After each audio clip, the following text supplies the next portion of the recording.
दोस्तों कुछ प्रोजेक्ट्स ऐसे होते हैं जिनका इम्पैक्ट सिर्फ उनकी विद इन होता है, जैसे कोई बगीचा या कोई बिल्डिंग। लेकिन कई प्रोजेक्ट्स ऐसे होते हैं जिनका थोड़ा ब्रॉडर इम्पैक्ट होता है, जैसे कोई ब्रिज अगर दो इलाकों को कनेक्ट कर रही हो तो वो ब्रिज काफी ज्यादा डेवलपमेंट ले आता है ब्रिज के दोनों छोरों पे। लेकिन कुछ प्रोजेक्ट्स ऐसे होते हैं जो अपने आप में देश के अंदर इकोनॉमिक पावर हाउसेस बनाते हैं। ये प्रोजेक्ट्स ऐसे होते हैं जिनके बनने के बाद में नए शहर डेवलप होते हैं, लाखों लोगों को नौकरियां मिलती है जो कि उस प्रोजेक्ट के अंदर नहीं होती बल्कि उसके इम्पैक्ट के वजह से क्रिएट हुई इंडस्ट्रीज की वजह से होती है। और ऐसा ही एक प्रोजेक्ट है जेवर इंटरनेशनल एयरपोर्ट या नोएडा इंटरनेशनल एयरपोर्ट। अब आप लोगों को ये तो पता होगा कि एयरपोर्ट बन रहा है, बड़ा है, एशिया का वन ऑफ द बिगेस्ट होगा, दुनिया का वन ऑफ द बिगेस्ट होगा, वगैरह वगैरह। लेकिन सरकार का प्लान कितना ज्यादा एम्बिशियस है जेवर इस इलाके के लिए, वो आज मैं आपको समझाऊंगा ताकि आप ये समझ सको कि ये एयरपोर्ट और इसके आसपास के इलाके आने वाले समय में कितने ज्यादा इम्पैक्टफुल होंगे। तो शुरू करते हैं।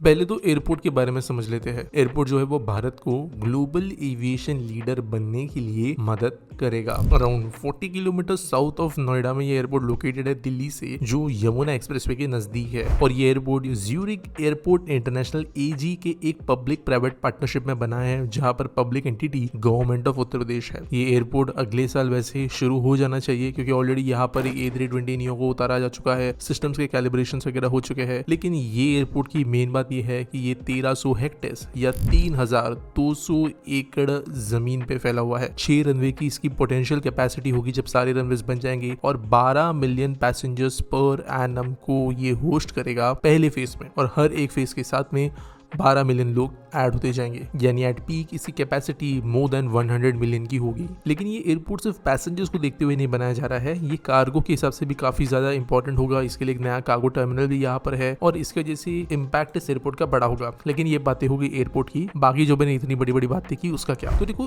जो एयरपोर्ट का प्लानिंग हुआ है उसके साथ साथ कुछ ऐसी एंटिटीज जुड़ी है जो कि इसका फायदा उठाना चाहते हैं, जैसे कि YEIDA जो कि Yamuna expressway industrial development authority है। इनकी बहुत ज्यादा जमीन इस एयरपोर्ट के पास में है और ये इस एयरपोर्ट की कनेक्टिविटी को बेच के, यहाँ के पोटेंशियल को बेच के बहुत सारा इन्वेस्टमेंट लाने में सक्सेसफुल रहे हैं। एग्जांपल, यहाँ पे इंटरनेशनल रेजिडेंशियल टाउनशिप्स बनने के लिए ऑलरेडी अप्रूवल्स दे दिए गए हैं। साउथ कोरिया, जापान, ये ऐसे 2 देश है जो अगर यहाँ पे 365 और 395 हेक्टेयर्स ऑफ लैंड में अपने देश की टाउनशिप्स बनाने वाले हैं। यूपी गवर्नमेंट 14 अपनी टाउनशिप्स बना रही है, जबकि यूएस गवर्नमेंट ने भी अपनी एक टाउनशिप बनाने के लिए यहाँ पे प्रपोजल दिया है। लैंड प्राइसेस यहाँ पे बढ़ते जा रही है और एक न्यू नोएडा के नाम से शहर बन रहा है जो बेसिकली नोएडा के या ग्रेटर नोएडा के साउथ में होगा, जो क्लोजर होगा इस न्यू एयरपोर्ट के। YEIDA के अंदर इसकी वजह से कमर्शियल इन्वेस्टमेंट काफी आ रही है। तकरीबन 32 से लेकर 33 इंडस्ट्रियल प्लॉट्स जो बड़े साइज के हैं वो यहाँ पर ऑलरेडी फंक्शनल बनने लगे हैं। इसके अलावा कई इंडस्ट्रीज ऐसी है, स्पेशली इलेक्ट्रॉनिक्स मैन्युफैक्चरिंग के अंदर, जो इस रीजन में अपने प्लांट्स का इन्वेस्टमेंट प्लान कर रही है। और इसके लिए रीजन बनता जा रहा है focal point for economic development, specially modern industries को देखते हुए। और यूपी गवर्नमेंट भी उसी तरीके से यहाँ पे इन्वेस्टमेंट्स लेकर आ रही है।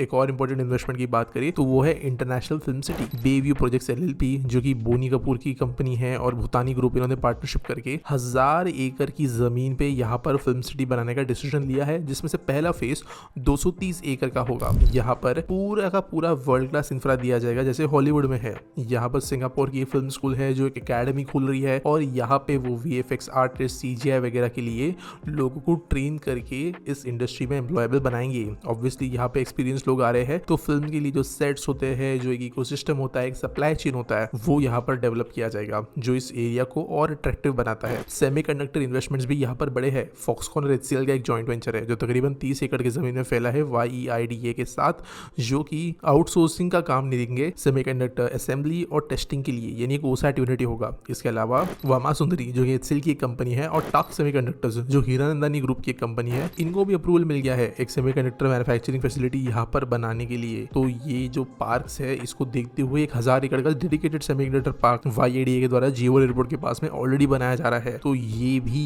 एक बहुत बड़ा अट्रैक्शन बनने वाला है। कंपनीज की बात करें तो Adani group, air India, Indigo, ये सब हेवीली इन्वेस्ट कर रहे हैं इस रीजन के अंदर, ताकि फ्यूचर में इस रीजन के पोटेंशियल को देखते हुए ये भी अपनी ग्रोथ कर सके। और ऑब्वियसली न्यू सिटीज जो है वो ज्यादा अपॉर्चुनिटीज प्रोवाइड करती है कंपेयर टू एग्जिस्टिंग सिटीज, जहाँ पे कंपटीशन होता है, लैंड महंगा होता है, कहीं ना कहीं पे एक मारामारी होती है रिसोर्सेज की। और ये एक न्यू डेवलपमेंट जो जेवर के आसपास में हो रहा है ये डायरेक्टली इंटरनेशनल लेवल का हो रहा है, डायरेक्टली वर्ल्ड क्लास हो रहा है, बड़ी स्केल पे हो रहा है, जो इस रीजन को विद इन 15 to 20 ईयर्स बहुत ही ज्यादा एलिवेट कर देगा। और इसके वजह से क्या होगा, इसके वजह से उम्मीद है कि 1 lakh direct and indirect jobs create होंगे। 1 लाख डायरेक्ट और इनडायरेक्ट जॉब्स का मतलब ये है कि 4.5-5 लाख की एक नॉर्मल पॉपुलेशन अगर फैमिलीज को कंसिडर करो तो वो यहाँ पर इमीडिएटली आने वाले कुछ समय में हमें देखने को मिलेगी आते हुए, जो इसको ऑलरेडी एक डिसेंट साइड का टाउन बना देता है। यूपी गवर्नमेंट 4,500 करोड़ इन्वेस्ट कर रही है ग्रेटर नोएडा के नीचे बन रहे न्यू नोएडा के लिए। तो वहां पे भी आपको सरकारी ऑफिस फैसिलिटीज तेजी से आते हुए नजर आएगी, जिसकी वजह से रियल एस्टेट ग्रोथ भी यहाँ पर तगड़ा होने वाला है। गवर्नमेंट यहाँ पे लीड गोल्ड सर्टिफिकेशन की बिल्डिंग्स बना रही है, इलेक्ट्रिक बसेस चलाने के लिए यहाँ पे बात हुई है, यहाँ पे रिन्यूएबल एनर्जी का मेजरली इस्तेमाल किया जा रहा है। जो भी कंस्ट्रक्शन वगैरह हो रहा है वहां पे भी काफी चीजें की जा रही है, जैसे rain water harvesting, efficient waste water manufacturing के लिए फैसिलिटीज बनाई जा रही है। तो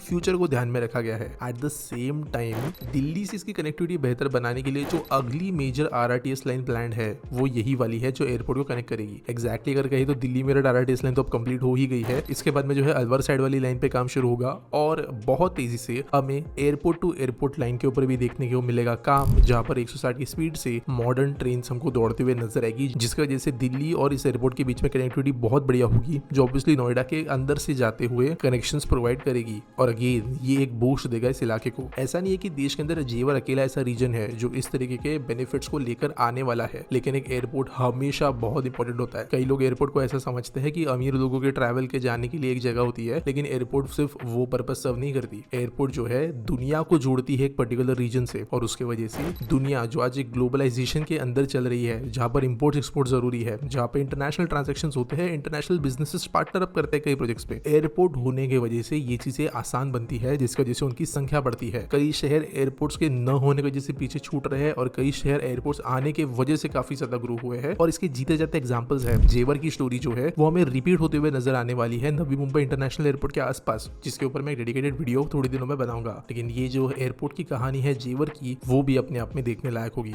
वीडियो अच्छा लगा होगा तो लाइक करना, सब्सक्राइब करना चैनल को, और मिलेंगे अगले वीडियो में।